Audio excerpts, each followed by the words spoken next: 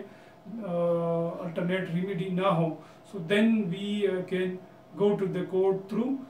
writ petition, because every time this remedy is available and this power is there with the court to secure the fundamental rights of the people of Pakistan. اور اسی طرح court کے پاس، high court کے پاس inherent power بھی ہے 561A، تو کسی miscellaneous application کو لگا کر we can also approach to the high court to secure the justice. یہ بھی ایک طریقہ کار ہے۔ اس کے علاوہ اگر کسی نے ہمارے خلاف جھوٹی FIR درج کی ہے تو ہم اس کے خلاف سیکشن 500 کے تحت ڈیفیمیشن کا کیس کر سکتے ہیں کہ اس شخص نے مجھے ڈیفیم کیا اور یہ ایویڈنس ہے اور یہ کورٹ کی ججمنٹ ہے اور یا یہ کویشمنٹ ہے، یہ ساری چیزیں آپ لگا دیں تو باقاعدہ اس کے خلاف سیکشن 500 کے تحت پولیس مقدمہ درج رجسٹرڈ کر سکتی ہے۔ پولیس کے پاس یہ اختیار ہے، ڈیفیمیشن اس کو بولتے ہیں، سیکشن 500 کے تحت۔ اور اس کے علاوہ آپ سول کورٹ میں بھی جا سکتے ہیں، اور یہ ایک اسٹرانگ قسم کا کیس ہوتا ہے، مضبوط، اس کو بھی آپ کر سکتے ہیں اس شخص کے خلاف۔ اس کو ڈیمیجز سوٹ کہا جاتا ہے، اور اس میں آپ اپنی مرضی کے رقم کو کلیم کر سکتے ہیں، جو کہ 50 لاکھ بھی کر سکتے ہیں، 1 کروڑ بھی کر سکتے ہیں، اور اس میں آپ کو جو ذہنی اذیت ملی ہے یا آپ کا جو مالی نقصان ہوا ہے، آپ کی جو ریپوٹیشن کو نقصان پہنچی ہے، یہ ساری چیزیں آپ الگ الگ اس کا اسٹیمیٹ لگائے اور اس کے پیسوں کی ویلیویشن کرے اور ڈیمیجز سوٹ فائل کرے سیول کورٹ میں، تو ایک مضبوط مقدمہ یہ بن جاتا ہے، اور اس کو آپ کنٹیسٹ کرے اور اس میں سیول عدالت آپ کے حق میں یہ ڈگری جاری کرے گی، اور جتنی بھی پیسے ہیں اور آپ کے مقدمے کے اوپر خرچہ ہے، آپ کو شہرت کو نقصان پہنچا ہے یا ذہنی ٹارچر وغیرہ، جتنے بھی آپ نے اس کو کیلکولیٹ کیا ہے، عدالت اس کو دیکھے گی اور اس کے بعد آپ کے حق میں ڈگری جاری کرے گی، جو کہ بہت زبردست قسم کی ڈگری ہوتی ہے، اور اس میں آپ ریکور کر سکتے ہیں اپنے جو آپ کا جو نقصان ہوا ہے سارا اس شخص سے جس نے آپ کے خلاف جھوٹی FIR درج کی ہے۔ تو دوستو یہ تھا ہمارا ٹاپک جس کو ہم نے ڈسکس کیا، کویشمنٹ آف FIR اور کویشمنٹ آف پروسیڈنگز۔ ہمارا نیکسٹ جو ٹاپک ہے جس کو ہم ڈسکس کریں گے وہ آئیڈینٹیفیکیشن پریڈ سے متعلق ہے۔ تو دوستو میرا یہ چینل آپ سبسکرائب کریں، ساتھ ساتھ بیل آئیکن کا بھی بٹن دبا دیں تاکہ میرے آنے والے نوٹیفیکیشنز آپ لوگوں تک پہنچتے رہے جو ویڈیوز میں شیئر کروں گا۔ تھینک یو سو مچ، اللہ حافظ۔